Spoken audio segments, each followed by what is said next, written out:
The Sooners stormed past the Iowa State Cyclones 50-20 right here on Owen Field.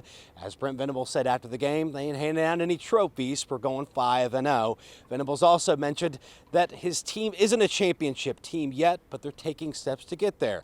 After the OU defense gave up 20 points to the Cyclones, they responded by giving up just 88 yards the rest of the game. Meanwhile, on offense, Dylan Gabriel and the Sooners continued to put up points on the scoreboard throughout the game.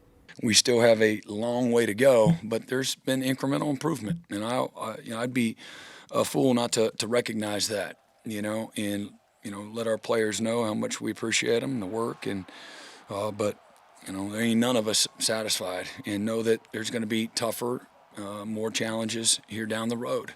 Things don't get easier as you climb, the mountain. It gets harder, and for all the reasons, mentally, physically.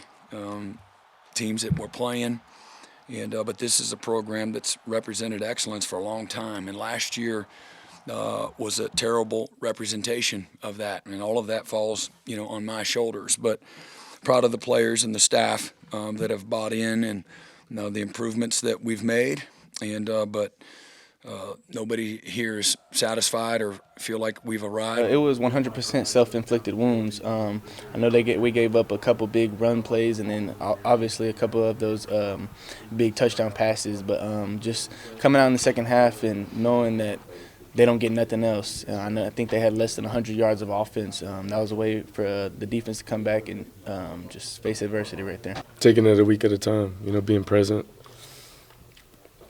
Not taking anything for granted. I think that's huge in building on what type of team you want to be. Just like any other week, flipping the page, seeing how you can get better, and then preparing for the next opponent. Just not getting bored with the process, loving it, being all in it. It's a wild process, but just loving every second of it. Up next, of course, for OU, the Red River rivalry. And for the first time since 2011, both OU and Texas will enter the Cotton Bowl undefeated so far this season. From Owen Field, I'm Nate Feken for the Tulsa World OU Sports Extra team.